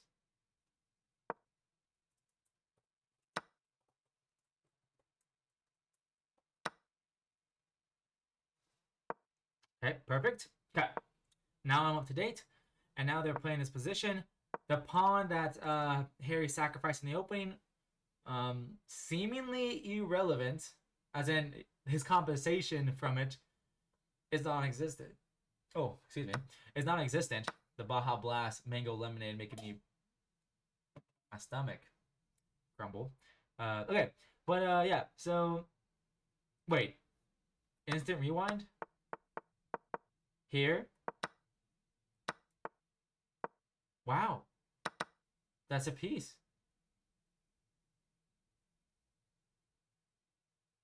Harry is a wild player. Okay, but Mitch, wait, what was that necessary? I'm very confused. I'm so confused right now. Why did everything just happen? Anyways, I'm gonna move forward with the players. It's Bullet. You know what? That's Bullet. That's my excuse. That's my excuse. It's Bullet. It's Bullet. I'm a 1500 in Bullet. These players are a lot better. I don't have the eval bar on. What's happening? Eval bar, no eval bar? I think no eval bar. Okay. So Mitch is up a pawn. He's got connected pass pawns. They're holding hands, but this F pawn could make it down the board, maybe. But the bishop seems like a menace. Um, so it looks pretty annoying to deal with. But okay, repeat moves. Gonna be a draw. Okay, that's a draw. Okay, which is a good result for Mitch. Good result for Mitch. There's only 12 minutes left. 11 and a half minutes left of this third time control. So, it's not 5 games is possible. 5 wins is possible, but that's tough. That's tough. Trying to squeeze wins out of Mitch, it's tough. I can attest to that. I can attest to that. I played Mitch in the round of 16, so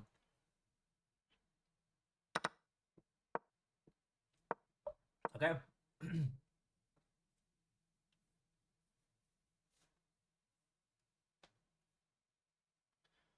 Alrighty. I really want to go 94 here to try to control the d6 and f6 squares, but I guess it doesn't really matter that much. or I guess you have other things to do other than do that. And this was an oh, another exchange Alekine's defense. Okay, so they trade off. Wow, so White has the bishop pair, so they're positionally winning. Okay, um, okay, trades. Position seems relatively in the balance though. It sucks. It's crazy that like whoa. Okay, but you do have a dark square bishop. Wow. Okay. Okay. So trades this pawn. It looks pretty weak, but everything is being held together right now. I would just throw in d6 just because it attacks the rook. No other reason. Um. Okay. Okay, maybe rook b1, or do you trade first? Okay, rook b. Oh, king f1 to prepare rook b1. So you take with the king and go king b2 after a check. That makes a lot of sense. And point is, black is defending passively here. Okay, a5. Ooh, this pass pawn looks like it might be the difference in this game. Uh, but we shall see. We shall see. But yeah, Michael, I can definitely attest. Yeah, this semester has been crazy busy.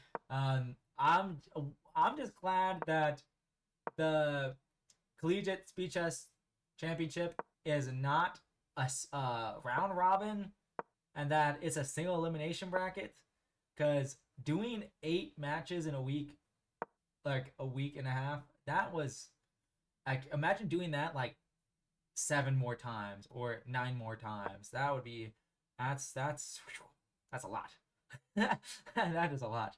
Okay, let's see here. Oh, by the way, for anyone who doesn't know, the finals of the Pennsylvania Collegiate Speeches Championship, what's happening right now, the finals of it will be streamed on the Collegiate Chess League Twitch. Fun fact.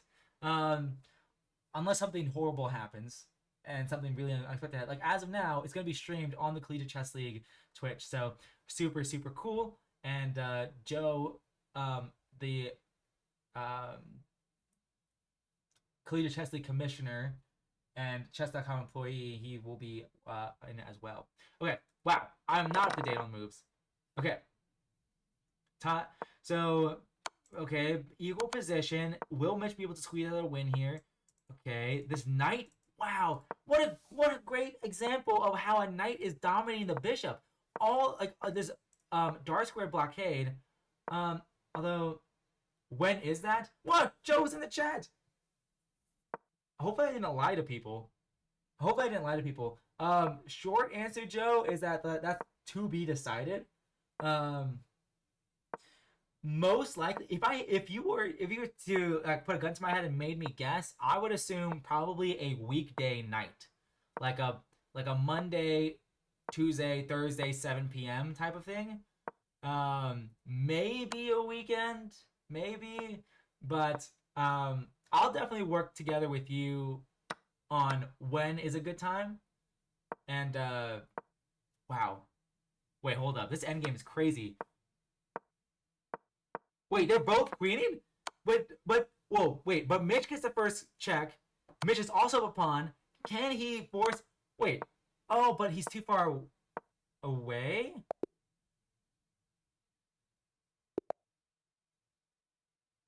Wow, that was. I don't even know what happened. I'm just confuzzled after that one. Okay, anyways, but yeah, I'll keep in touch about that.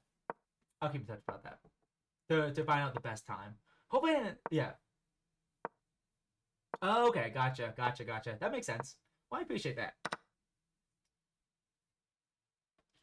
Cool. Middle case. I get there's a potential middle case there.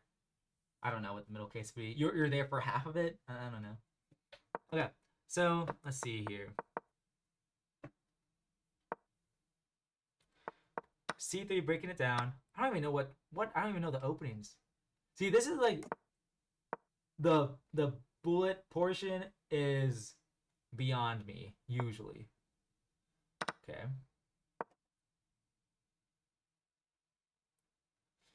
Wow. Yeah, I love that by Mitch. Hopping into C5 here. You could, yeah, probably just take, and now, yeah, that's just a queen. Oh my gosh. I know what it's like to blunder my queen against Mitch. I know what that's like. I know what that's like. There's 5 minutes left. It's unlikely, well, it's impossible, basically, to make up a 7 point deficit unless Mitch starts hanging checkmates in 7. But, okay. Let's see here.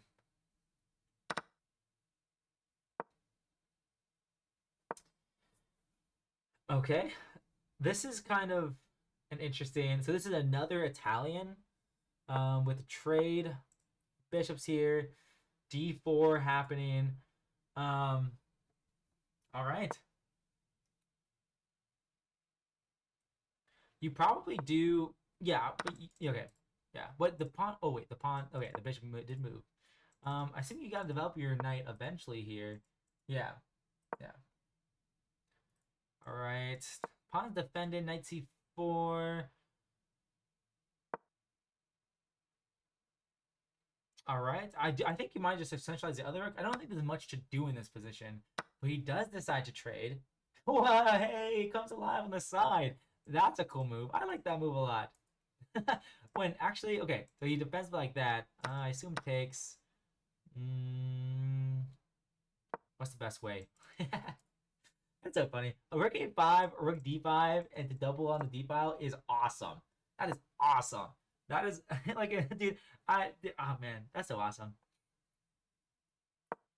Okay, I would have assumed rook d8, but knight here to reroute. Oh, to reroute to e6 and f5 maybe. Honestly, yeah, knight e6. Well, no, you don't have enough time now, because boop boop knight e6 in there. But okay. Oh, knight f4 happening. I don't know. Harry's kind of cooking right now. This knight is kind of stuck on f8 for now, but maybe now like f8 controlling the d7 square. Very very key idea here to just control that square. Um, but Harry is trying to get something started. Okay, queen here. Man, okay, attacking this.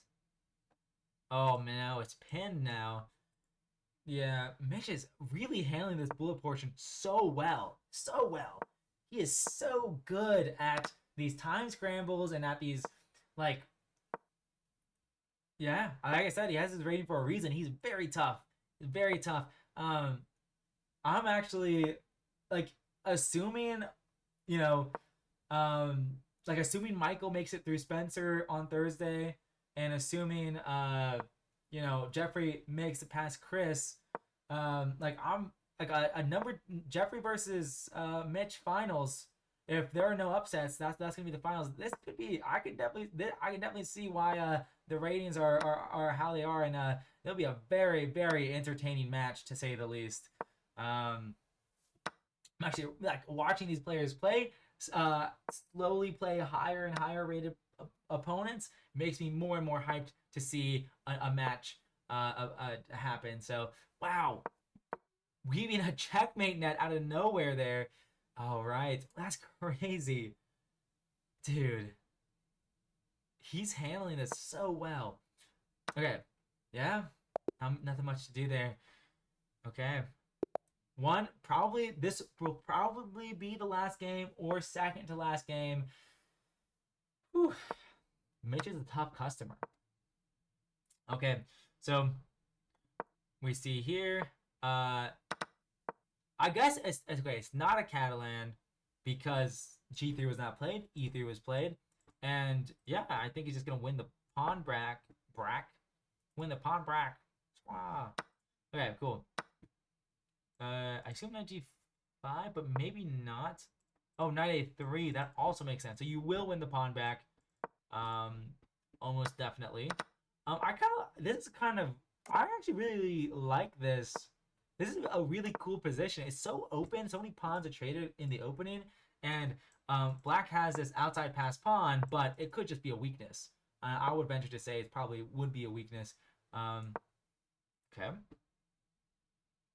The knight on c6. Oh, so beautiful. This is awesome. D6 though. Okay. Oh, but the other knight's there. Fork. Oh, it's skewer. Dude. Mitch is ruthless.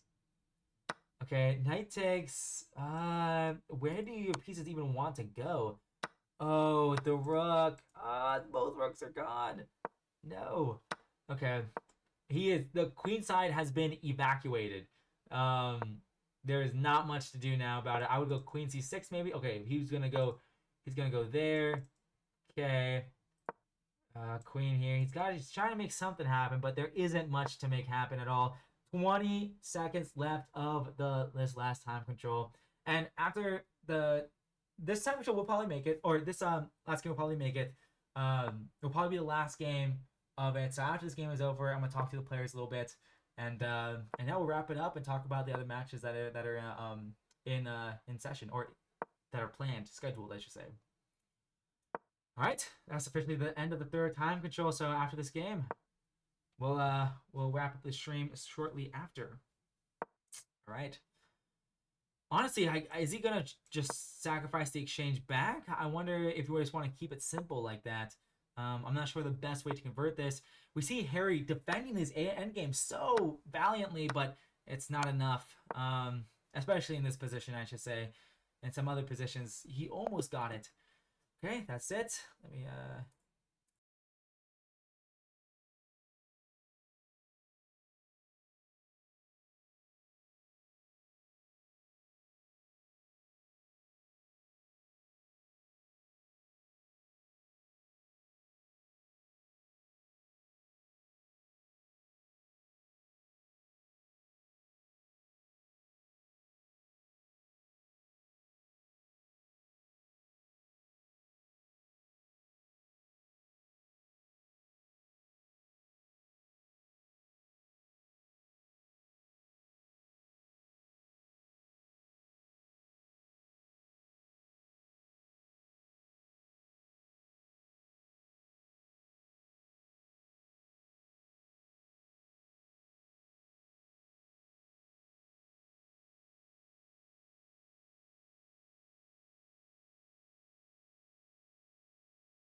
All right. Wow. Amazing showcase by Mitch there. Him showing why he is the number two seed. Like, like the way the amount of times Harry was defending those end games, and it was like it felt like he was gonna like pull through. Like it was like where's the breakthrough? Where's the breakthrough? Where's the breakthrough? And Mitch only has 2 seconds, 3 seconds, 4 seconds on the clock, and he was able to do it. He was able to do it. He found his way through and really showed why he is the number two seed. And so wow, what an awesome match. And so let me just wrap up this stream with looking at the bracket once again. So let me see. Hope I don't leak any. Yeah, I have an idea. I'll go use this other browser. I hope I don't leak anything. I've leaked a lot of things on stream. Nothing inappropriate though. Just like information that was said that hasn't been publicly said yet. And I mean not just like this particular stream today, but just in general. I've leaked a lot of information. You can get a lot out of me. Let's see. I'm not good to keep secrets with. So, let's see here. Okay. So, let's see here. This is the PA College Chess Instagram. We see here. So, Jeffrey won his quarterfinals match. Chris, in one of the craziest matches, Chris versus Ethan yesterday. If you haven't seen the VOD, I would recommend seeing the VOD. We had some technical issues with like the board not being updated immediately. Where there were like multiple different browser captures on OBS, it was kind of annoying. But for the most part, it was a crazy match. I mean, the Chris and Ethan are like neck and neck in rating, and it literally went down to the wire, almost the tiebreaker, almost to overtime. So just saying that was a really cool match. So yeah, Chris won that one. And today we see Mitch from Lehigh University beat Harry from Temple. So if Harry one, we could have potentially seen an all Temple final, but at this point, I mean, with two Lehigh players in the semis, it's possible Chris has a big wall in front of him named Jeffrey that he has to surpass. But it's possible that that we have an all Lehigh final, which would be a crazy turn of events. Um, so yeah, very very cool. And Thursday at 7 p.m. Will be the Michael versus Spencer match. So Carnegie Mellon's other player Ethan was eliminated in the quarterfinals, so we shall see if Spencer is able to pull through for Carnegie Mellon. And but I don't know, Michael's gonna be a tough nut to crack as well. So I'm really really excited. The Mitch versus Michael semifinals, if Michael pulls through, which he's the favorite to win, of course, um, will be super super exciting. And also, of course, the finals. If Mitch and Jeffrey, or even Jeffrey and Michael are in it, that's gonna be really really exciting. So, whew, awesome. Okay, well, I'm gonna go finish my Baja Blast Mango Lemonade and then go to sleep. Actually, that's a lie. That's a lie. I'm gonna be watching the third episode of the new Fallout TV show. Um, that's gonna be nice. I've been watching like one every other day. So, scouting the competition. Joe Jeffrey has commentated has commentated the matches of his next opponent both times. So I think Jeffrey has gotten a really a really he's gotten a really close look at how his opponents play, to say the least there. So wow, online before. Good stuff coming. Raid somebody. How do you raid? Joe, how do you raid someone? How do you raid someone? Um that's yeah, let me see. You've never played Spencer. Okay, that's interesting. Okay, Joe, I'll try. I'll try to raid someone. I don't know how to do that. Do I go to Stream Manager, or do I go to someone else's stream and then like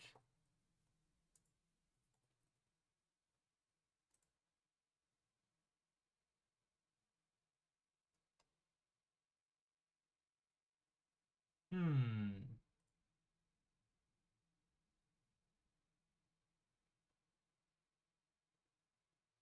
type slash raid username in the chat? Oh, you're so smart, Joe. Well, I guess you do have a lot of experience. Raid. Uh,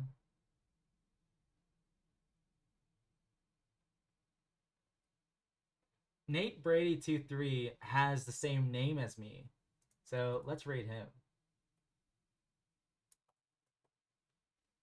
Boop. Okay. I think this will end the stream. I don't know. What if I do this? Do not allow you to raid. What? It does not allow me to raid. Whoa, that's crazy. He doesn't want to get raided. Wait, I'm the raider. I go to Shippensburg University. I'm a raider. I raid people all the time on the street. They call me the the muggler. What do you call someone who mugs somebody? Muggler? I actually don't know. Robber? Robbery? Criminal? I'm the criminal. I'm a criminal. A blaze alive. Oop. Did not allow you to rate the time. I tried, Joe. I tried. They don't want me to. They don't want me to rate them. They don't want me to rate them. Oh well. But yeah. Thank you everybody for watching. I think I'll end it here. So have a good night. I'll see you guys on Thursday. Which account are you logged on? I'm logged on PA College Chess. Mugger? Mugger? Oh yeah, yeah, I don't know why I had the L there. Yeah, the muggler, the mugger. Yeah. Which that sounds like a slur. Okay, which account are you logged in on? I'm logged. Yeah, I'm PA College Chess. So, oh wait, do I have to do it? I'm on OBS. I'm on like the OBS stream chat, and it says like there Ablaze Alive's raid settings do not allow you to raid at this time. So it says I'm not allowed. Try raid. Oh, okay. That's wild. Dude, good night. Yeah, oh my gosh, dude. He was playing Kenshin Impact. That's so funny, dude. That's